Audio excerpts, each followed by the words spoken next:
Perkembangan politik pada masa demokrasi liberal. Dari tahun 1950 sampai tahun 1959 terjadi silih berganti kabinet. 1. Kabinet Natsir, 2. Kabinet Sukiman, 3. Kabinet Wilopo, 4. Kabinet Ali Sastro Amijoyo, 5. Kabinet Burhanuddin Harahap, 6. Kabinet Ali Sastro Amijoyo II, dan yang terakhir Kabinet Juanda. Yang pertama, Kabinet Natsir merupakan kabinet koalisi yang dipimpin oleh Partai Masyumi. Programnya menggiatkan usaha keamanan dan ketentraman.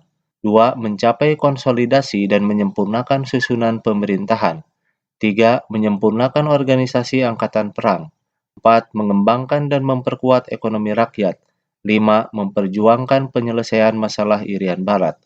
Hasilnya, berlangsung perundingan antara Indonesia Belanda untuk pertama kalinya mengenai masalah Irian Barat. Kendala atau masalah.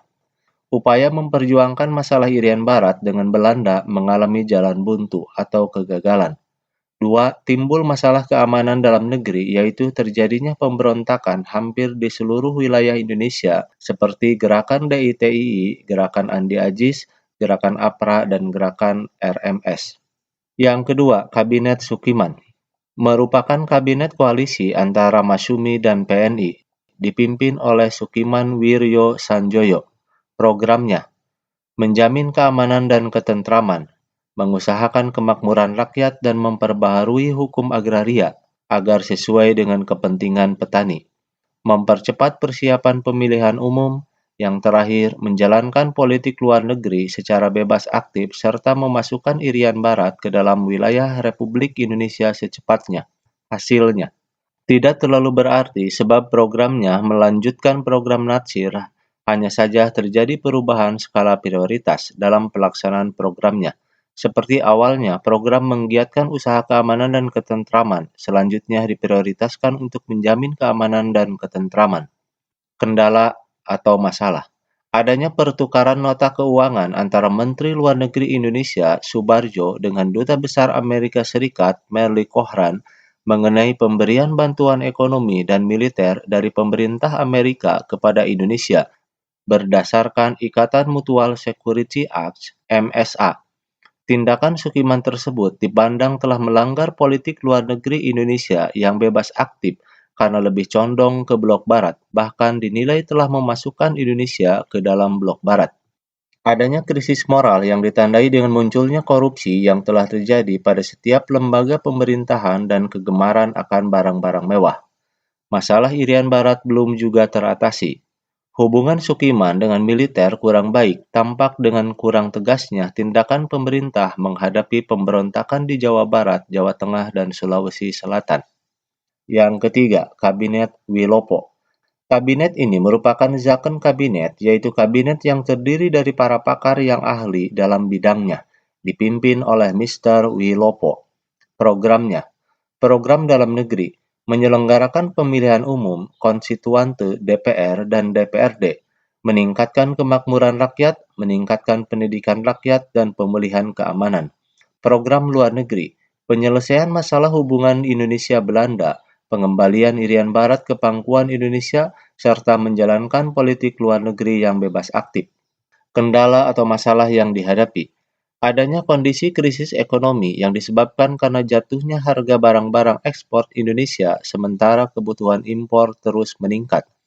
Terjadi defisit kas negara karena penerimaan negara yang berkurang banyak, terlebih setelah terjadi penurunan hasil panen sehingga membutuhkan biaya besar untuk mengimpor beras. Munculnya gerakan separatisme dan sikap provinsialisme yang mengancam keutuhan bangsa. Semua itu disebabkan karena rasa ketidakpuasan akibat alokasi dana dari pusat ke daerah yang tidak seimbang.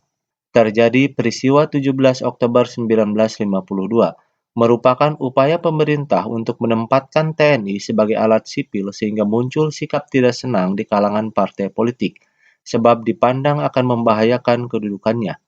Peristiwa ini diperkuat dengan munculnya masalah internal dalam TNI sendiri yang berhubungan dengan kebijakan Kasad A.H. Nasution yang ditentang oleh Kolonel Bambang Supeno, sehingga ia mengirim petisi mengenai penggantian Kasad kepada Menteri Pertahanan yang dikirim ke seksi pertahanan parlemen, sehingga menimbulkan perdebatan dalam parlemen.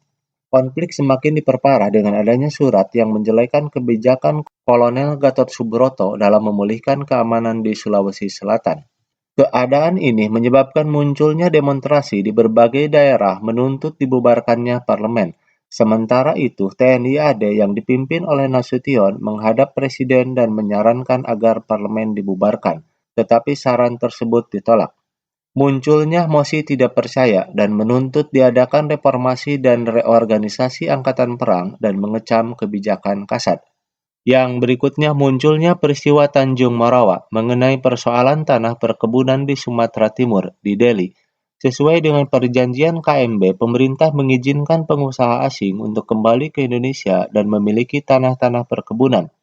Tanah perkebunan di Delhi yang telah ditinggalkan pemiliknya selama masa Jepang telah digarap oleh para petani di Sumatera Utara dan dianggap miliknya. Sehingga pada tanggal 16 Maret 1953 muncullah aksi kekerasan untuk mengusir para petani liar Indonesia yang dianggap telah mengerjakan tanah tanpa izin tersebut. Para petani tidak mau pergi sebab telah dihasut oleh PKI. Akibatnya terjadi bentrokan senjata dan beberapa petani terbunuh. Intinya, peristiwa Tanjung Morawa merupakan peristiwa bentrokan antara aparat kepolisian dengan para petani liar mengenai persoalan perkebunan di Sumatera Timur atau di Delhi. Demikian pertemuan untuk hari ini. Terima kasih, mudah-mudahan ada manfaatnya.